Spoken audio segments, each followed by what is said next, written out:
I think I am afraid of intimacy and closeness. Okay, fair enough. And the first thing I would tell you is that does not make you unique. And I'm not saying that in a manner that's designed to be condescending or insulting. I'm just saying that, well, that's a very common fear. You're not alone. You may think you're alone in that, but you definitely aren't. And it's also a justified fear.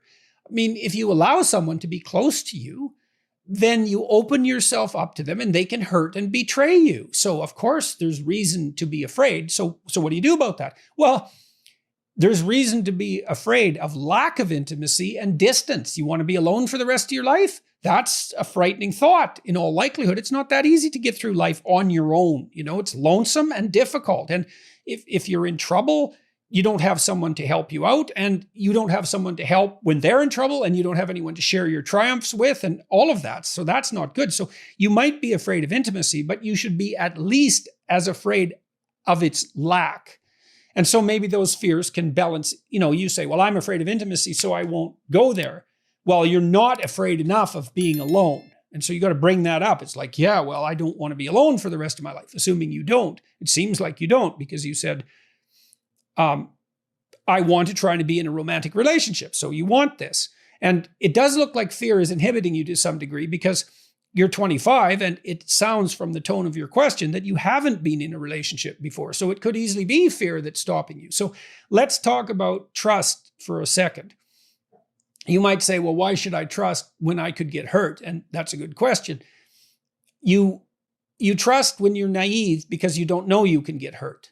And that's not ethical. That's not moral. It's not laudable. It's just naivety. Once you know you can be hurt, you trust as a courageous decision, knowing that if you trust someone, you can bring out the best in them, and knowing that if you don't, you'll never see it. So it's a calculated risk, and it's an intelligent, calculated risk designed to move you and the other person to the best. So you can tell yourself that I'm going to take a risk. I might get hurt, but I'm going to take a risk, knowing it's a risk. It's a reasonable risk. Don't be a fool, but it's a reasonable risk.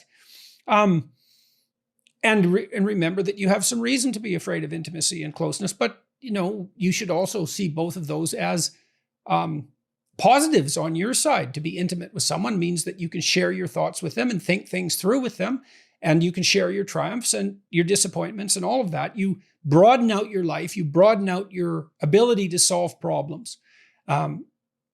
You increase the probability, all things considered, that you're going to remain sane, because two people who are communicating are generally saner than one person who is only thinking by themselves. So you don't want to deprive yourself of that, even though it's somewhat dangerous to be hooked up with someone.